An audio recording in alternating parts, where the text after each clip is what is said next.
जहां एक और पूरा देश और पूरी दुनिया सनातन धर्म के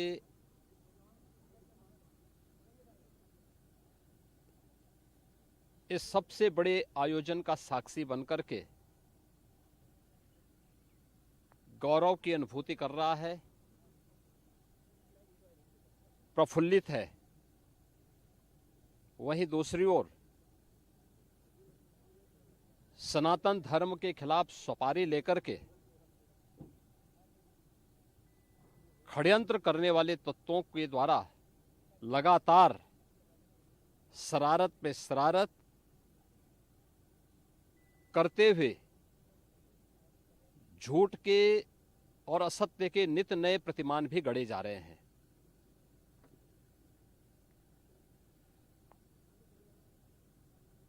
भारत के संसदीय लोकतंत्र की सबसे और सर्वोच्च संस्था देश की संसद में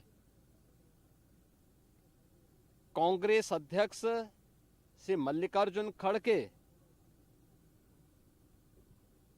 और समाजवादी पार्टी के अध्यक्ष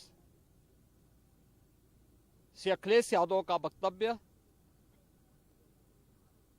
इस ओर सबका ध्यान आकर्षित करता है। ये दोनों वक्तव्य न केवल इनके सनातन धर्म विरोधी चरित्र को उजागर कराता है, बल्कि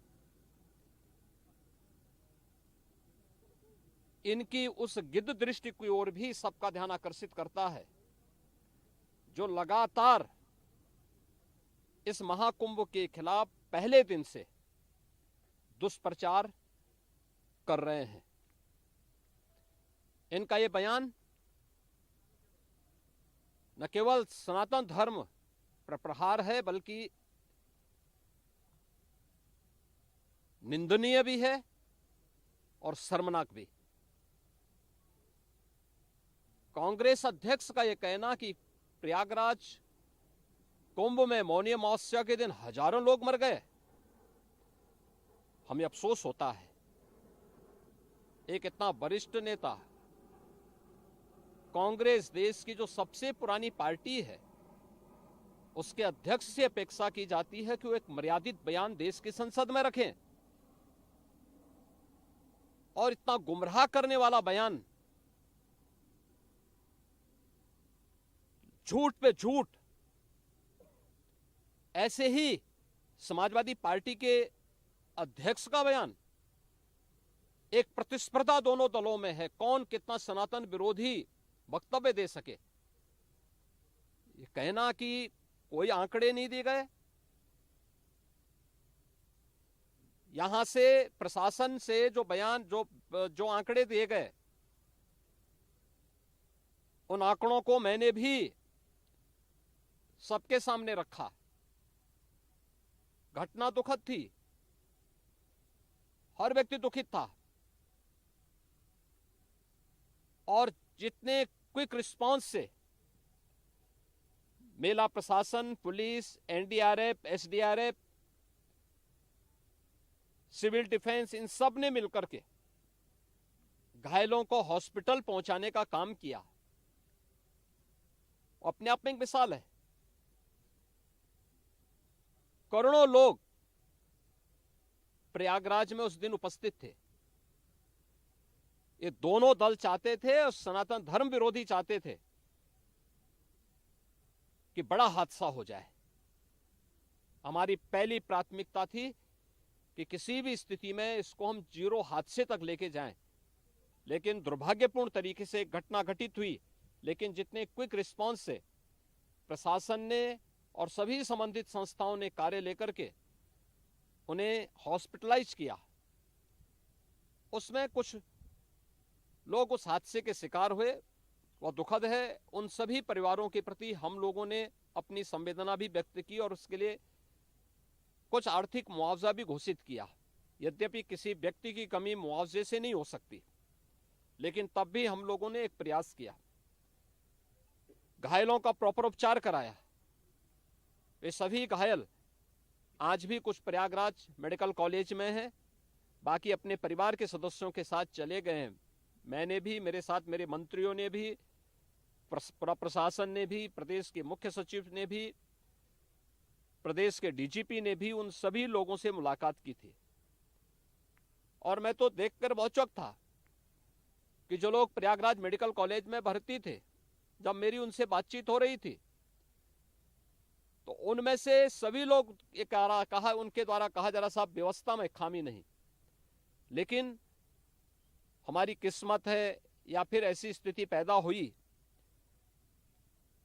और उनके सभी पहलुओं को लेकर के सरकार भी जांच करा रही है और उसके लिए एक न्यायिक कमीशन भी हमने तत्काल गठित किया है। लेकिन हमारी पहली प्राथमिकता थी कि जो ये लगभग 8 से 9 करोड़ लोग प्रयागराज में उपस्थित हैं, इन्हें सुरक्षित उनके घरों के लिए वापस भेजना।